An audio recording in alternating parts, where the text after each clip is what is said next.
Party کے اندر جو ہے وہ بہت زیادہ. اب آپ یہ دیکھیے اس پہ بھی آپ نے ایک رستہ بتایا تھا نا، پارٹی کے اندر اختلافات کی آپ بات کریں گے، ٹائم کی بھی کمی ہے تو میں اس چیز کی طرف آنا نا. آپ نے جہاں ابھی نام لیا علامہ راجہ ناصر عباس صاحب کا، محمود اکرزئی صاحب کا، بیرسٹر گوہر صاحب کا، کہ یہ چاہیں تو ایک رستہ بنا سکتے تھے یا بنانے کی کوشش کر. آپ نے سہیل آفریدی صاحب کے بارے میں کہا تھا کہ وہ اس ٹریک پہ چل رہے ہیں جہاں چیزوں کو انگیجمنٹ کی جانب لے جا کے چیزوں کو سیٹل کر لیا جائے گا. کیا جا سکتا ہے، ہاں، کیا جائے گا میں اور جائے گا میں فرق. تب آپ نے گاہ کہا تھا نا سر. دیکھو بات سنو میری، اب ان کا موصوف کا آپ دیکھو، ایک طرف ان پہ ہر بندہ جو ہے وہ بہرحال یہ تو آپ کو بات تسلیم کرنی ہوگی کہ کے پی میں ایک دفعہ پھر دہشت گردی کی لہر بہت زیادہ ہوگی. لوگ کہتے ہیں کہ یار تم کیسے چیف ایگزیکٹو ہو، بجائے اس کے کہ اپنے صوبے میں لوگوں کے امن و امان کا خیال رکھنے کے تم وہاں بیٹھ جاتے ہو جا کے. اور بھی نیا اعتراض ہو صاحب کہ آپ ایک سابق وزیر اعلیٰ سے سیکیورٹی لے لیتے ہیں اور نیا کٹا کھول لیتے ہیں. اب وہ یہ میں توقع ہی نہیں کر رہا سہیل آفریدی صاحب سے کہ وہ نہیں اب اس میں بھی یہ ہے نا کہ اس کو مکس کیا جا رہا ہے. علی امین گنڈا پور وہ باہر آتی ہے کہ بیرسٹر گور تو ابھی بھی نہیں بولے اور شاید بولیں گے بھی نہیں.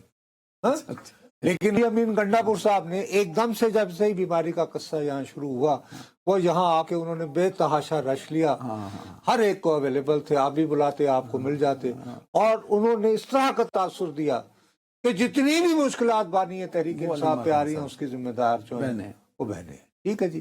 اب اس کی روشنی میں جب یہ میسج آئے کہ جی آپ وہ گاڑی واپس کر دیں تو یہ ہوگا کہ جیسے انہیں پنش کیا جا رہا ہے علیمہ بی بی کے حکم. سیکیورٹی تو دیکھیں نا. As top the matter is دیکھو ایز پر دا پروٹوکول بات سن لو. داخلہ کے پروٹوکول ہے نا. او بابو میری بات سن لو، ایز پر دی ایس او پیز یہ بات درست ہے کہ صوبائی کابینہ کے فیصلے کے مطابق ہر سابق وزیر اعلیٰ کی سیکیورٹی یقینی بنانے کے لیے حکومت کی ذمہ داری ہے. خالی علی امین گنڈا پوری نہیں، امیر حیدر ہوتی بھی شامل ہیں، شیرپاؤ صاحب بھی شامل ہیں جو وہاں جو وزیر اعلیٰ رہے، محمود خان صاحب، خٹک صاحب، سارے. اس میں جو ایس او پی ہے اس میں سابق وزیر اعلیٰ کے ساتھ وہ جیمر والی گاڑی نہیں ہو سکتی جو سرونگ چیف منسٹر کے پاس ہوتی. سہیل آفریدی نے اپنے لیے وہ گاڑی نہیں لی تھی، انہوں نے کہا ٹھیک ہے علی امین صاحب کے پاس. علی امین صاحب جیمر والی گاڑی بھی لے گئے تھے. یہی ہوا نا. اب ان کو جو ان کے چیف سیکیورٹی آفیسر ہیں انہوں نے کہا سر کہ آپ وہ گاڑی، کیونکہ وہ تو نمبر 1 آپ انٹائٹل نہیں ہیں، دوسرا یہ کہ بہرحال وہ تو وزیر اعلیٰ کے کانوائے پہ آگے آگے جیمر ہونے چاہیے تاکہ وہ اچھا کہ سیکیور ہو کے موو کر سکے. جبکہ حقیقت یہ ہے کہ سہیل آفریدی کی میں نے جو معلوم کیا ہے وہاں کی بیوروکریسی وغیرہ سے، ان کی سیکیورٹی پہ 20-22 لوگ ہیں، جبکہ علی امین گنڈا پور صاحب کے پاس 70+ ہیں اہلکار، آج بھی 70 سے زیادہ. ان سے صرف وہ جیمر والی گاڑی جو کہ صرف اور صرف سرونگ چیف منسٹر کا حق ہونا. انہوں نے باقی سیکیورٹی نہیں بلائی. نہیں یار، انہوں نے شور ڈالا. بابا میں نے اتنے لوگوں سے وہاں سے پتہ کیا ہے، کسی کو غلط کیوں بتانے کی.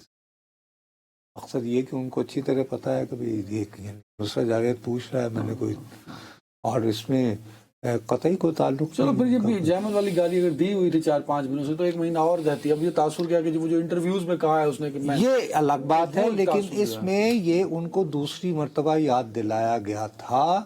اور چیف منسٹر جو ہیں وہ اپنے چیف سیکیورٹی آفیسر کو کہہ رہے تھے سہیل آفریدی کہ یار مجھے ضرورت نہیں. انہوں نے کہا نہیں سر، کل کو خدا نہ خواستہ اگر آپ کے ساتھ کچھ ہو گیا then I will be held responsible for CSO. ٹھیک ہے، لہذا آپ کے کانوائے کو لیڈ کرنا چاہیے جیمر والی گاڑی جو علی امین صاحب اپنے ساتھ لے گئے. جی جو ان کے پاس تھی، اور انہوں نے بھی پہلے ظاہر ہے کہ مانگی تو علی امین صاحب کو ویسے دے دی اس میں، لیکن ایک میسج گیا کہ یہ میں وہ تمہیں عرض کر رہا ہوں. اور اتنے بندے رکھنے کی ضرورت نہیں، جو انٹائٹل ہے وزارت داخلہ اور کیبنٹ کی جانب سے اتنے ہی رکھنے چاہیے. میرا اپنا یہ خیال ہے، میں دوبارہ اس بات کو اب ختم کرو. ویسے تو میں ہمیشہ بریک بہت یاد آیا کرتی ہے، مقصد یہ ہے کہ میں ابھی بھی کہہ رہا ہوں کہ ان کے اپنے انٹرسٹ میں ہے کہ تماشا نہ لگائیں.